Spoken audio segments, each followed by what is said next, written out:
श्री राम चरणानुरागी आचार्य राज मिश्रा जी से धर्म, संस्कृति और एस्ट्रोलॉजी से संबंधित जानकारी के लिए हमारे YouTube चैनल मानस ज्योतिष ज्ञान को अभी सब्सक्राइब करें और बेल के बटन को क्लिक करें।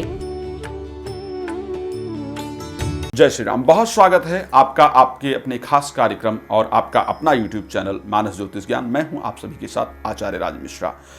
किस प्रकार व्यतीत होगा अप्रैल का महीना हमारे जो प्यारे भाई बहन हैं, जो हमारे प्यारे दर्शक हैं तुला राशि के लिए, तो आइए इस पर हम लोग चर्चा प्रारंभ करते हैं। आपको एक महत्वपूर्ण और अच्छी जानकारी देने का प्रयास करते हैं। सदैव हमारा प्रयास यही रहता है कि आपको अच्छी जानकारी दी जाए जिससे कि आपके जीवन में सुख शांति प्राप्त हो, आप जीवन में आगे बढ़ पाएं। इस महीने 5 ग्रहों का परिवर्तन, 9 वर्ष का आगमन किस प्रकार आपके लिए रहेगा। जो हमारे तुला राशि के दर्शक हैं, खास करके आपके राशि स्वामी शुक्र भी 10 तारीख को परिवर्तित हो रहे हैं। सप्तम भावस्थ जाकर के गोचर करेंगे, मेष राशि में आ जाएंगे। बृहस्पति जो कि आपकी राशि में अगर देखा जाए महत्वपूर्ण स्थान रखते हैं, तृतीय भाव उनके पास है, छठा भाव उनके पास है, उनका भी गोचर आ जाएगा पंचम भाव के अंतर्गत। तो ये सारा परिवर्तन किस प्रकार का रहेगा। सबसे पहले स्वास्थ्य की दृष्टि से आपके राशि स्वामी का परिवर्तन हम उठा करके देख लेते हैं। छठे भाव में तारीख 10 तक का परिवर्तन इनका रहेगा, जो कि स्वास्थ्य के लिए उच्चस्त होंगे लेकिन फिर भी स्वास्थ्य के लिए अनुकूल नहीं है।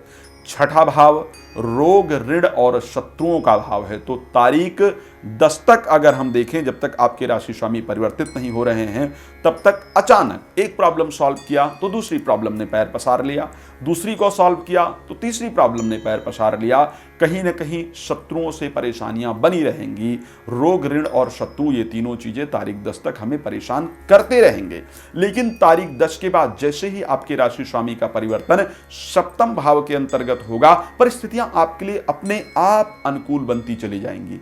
स्वास्थ्य आपका बेहतर हो जाएगा, समाज में मान सम्मान, यश प्रतिष्ठा में आपको वृद्धि प्राप्त होगी। जो लोग शत्रुता कर रहे थे वो मित्रता करने का प्रयास करेंगे या करेंगे। तो इस प्रकार की परिस्थिति जो है वो बनेगी आपके लिए जब आपका प्रभाव थोड़ा बेहतर होगा।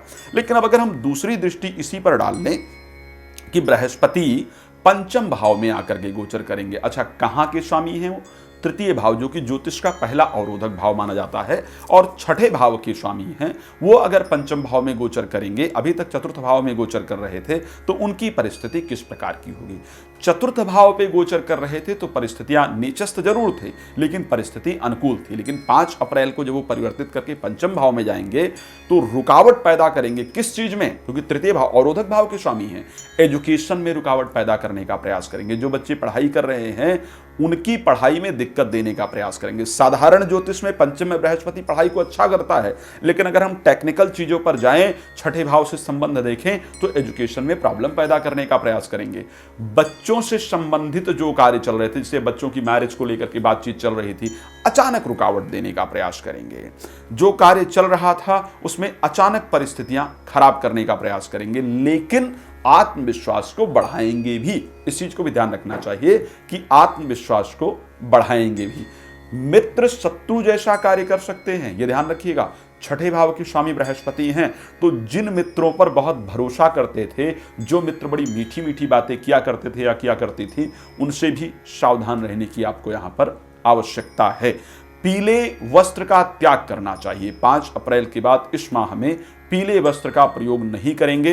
पीली चीजों का दान आपको जरूर करना होगा ताकि आपको अच्छे लाभ की। अब हम एक और चीज पर चर्चा कर लेते हैं। हमारे एक प्लैनेट है मंगल। मंगल का भी परिवर्तन इस माह हो रहा है। आपकी राशि के लिए कैसा रहेगा? कहां के स्वामी हैं? द्वितीय भाव के स्वामी हैं और सप्तम भाव के स्वामी हैं, और अष्टम भाव में जाकर के गोचर करेंगे। अगर हम मंगल को देखें, कब तक रहेंगे अष्टम भाव के अंतर्गत? 13 तारीख तक। 13 तारीख तक इनका अष्टम भाव में गोचर करना अच्छी परिस्थिति नहीं दिखा रहा है। जीवन साथी के साथ वाद विवाद पूरी तरह से तैयार कर रहा है। कुटुंब में लड़ाई झगड़ा, वाद विवाद का संयोग बना रहा है। तो जीवन साथी के स्वास्थ्य में भी दिक्कतें दे रहा है। लाल मसूर का दाल मंगलवार को दान करना आपके लिए बड़ा अनुकूल होगा, जब तक मंगल वृष राशि में यानी 13 तारीख तक गोचर कर रहे हैं। लेकिन 13 के बाद जैसे ही मिथुन राशि में जाएंगे, परिस्थितियां आपके लिए अनुकूल होंगी। खैर, चर्चा को बहुत लंबा करने के बजाय आपको कहना चाहूंगा कि यदि अपने विषय में किसी भी प्रकार की जानकारी आपको प्राप्त करना है, संस्था का नंबर है, आप प्लीज कॉल कर लें। अपने विषय में जो भी जानकारी प्राप्त करना है प्लीज़ उस जानकारी को प्राप्त कर लें। और यदि आप कोई यज्ञ अनुष्ठान पूजा पाठ इत्यादि कराना चाहते हैं या कराना चाहती हैं, वास्तु के बारे में कोई डिस्कशन चाहते हैं या कोई रत्न रुद्राक्ष इत्यादि भी प्राप्त करना चाहते हैं, तो आप प्लीज़ संस्था में कॉल करके प्राप्त कर सकते हैं। जय श्री राम।